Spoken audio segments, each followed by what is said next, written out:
actually a stand-up comedian, and I'm not kidding you. In 2006, he met a girl named Tracy. They were both stand-up comedians in Phoenix. They maintained a long friendship, even after that whole business about the taser and the prison and stuff. And in fact, Mary even did pen pal duty while Alex was in the pokey. And they did all sorts of, they talked about like life behind bars. They counted down the days.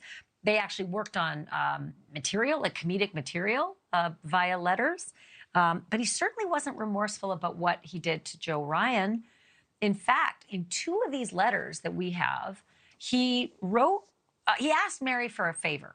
He said, and I'm gonna read it. And first of all, you need to know that Janice is Lori's mom, Lori and Alex's mom. So this is what Alex asked his friend in the pen pal letter. Would you do me a favor? Call Janice and ask her to put Joe's address, that's Joe Ryan, Joe's address on a postcard and his license plate number. I think it'll be popular in here, meaning in prison. No name, just address and plate number. And then in another letter, he wrote, P.S. Can you get a picture from Lori of one of her ex-husbands and send it to me? Some of the guys would like to hang out with him. Real talk. And that basically means I want to put the information of Joe Ryan, the guy I tased and the reason I'm in here, in front of all my inmate friends for when they're out. That's what he wrote. But he wrote a lot of funny stuff too. And you know how I know that? Because Tracy said so. And she is joining me now in this exclusive interview. You've had a close friendship with Alex Cox. It was over a decade. Mary, thank you for joining me on the program. What do you make of everything that has unraveled since your friendship? The business with Lori, the shootings, the multiple shootings, the killings, the tasings, the children, all of it. Like, what's your take on all of this? It's horrible. It's absolutely horrible. And I'm sorry. He was my friend, you know. He was my friend. Not that I support what he did or his part in it, but I support him as a person. Like, he was a good friend to me, and I can't deny that. And that doesn't change just because his life got so screwed up and wacky, you know. Mary, do you think he's a murderer? I think the evidence points that out, don't you?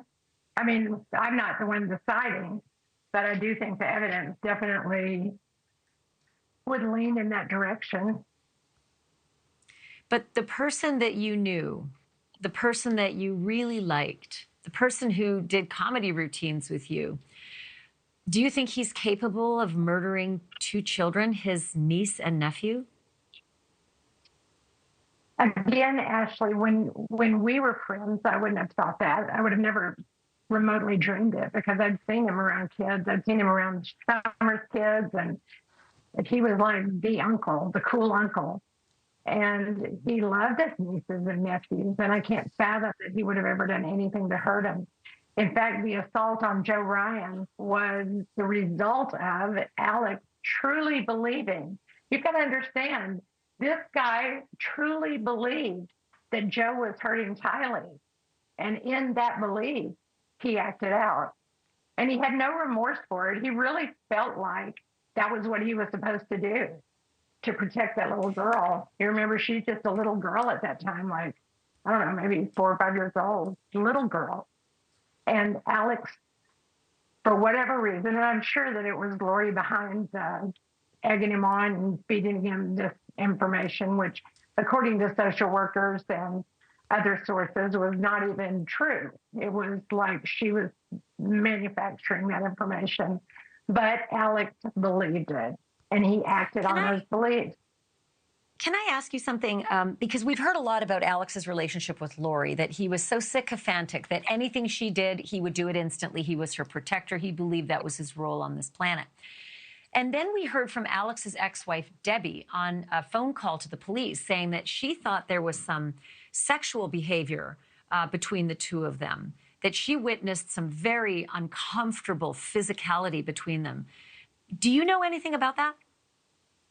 The first time I ever heard it was from Debbie's phone call. when she said that Lori would jump up on Alex and wrap her legs around it. I'd never seen anything like that. And so I wasn't witness to that, but I did hear Debbie say that.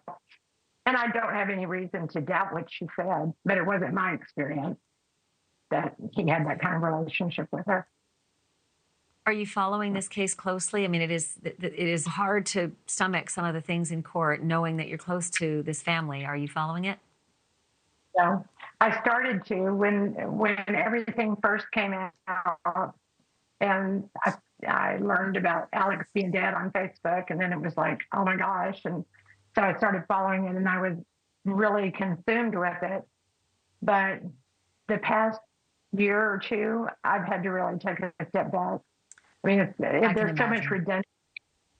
And when you get on the Facebook, which I love, and they're very informative, but there's always going to be so many people, oh, well, who's Summer? Well, what's this? And, you know, it's like, I don't want to rehash everything. Sure. So I like to catch up with Lauren. You've had her on your show, and with Nate Eaton to hear what they, you know, their summaries of what happened. But yeah. Well, I can imagine it's traumatizing stuff no matter what. But Mary, I'm sure appreciative that you joined me and shared what you know. Thank you for watching. Go to newsnationnow.com to find NewsNation on your television provider. And don't forget to click the red subscribe button below to get more of NewsNation's fact-driven, unbiased coverage.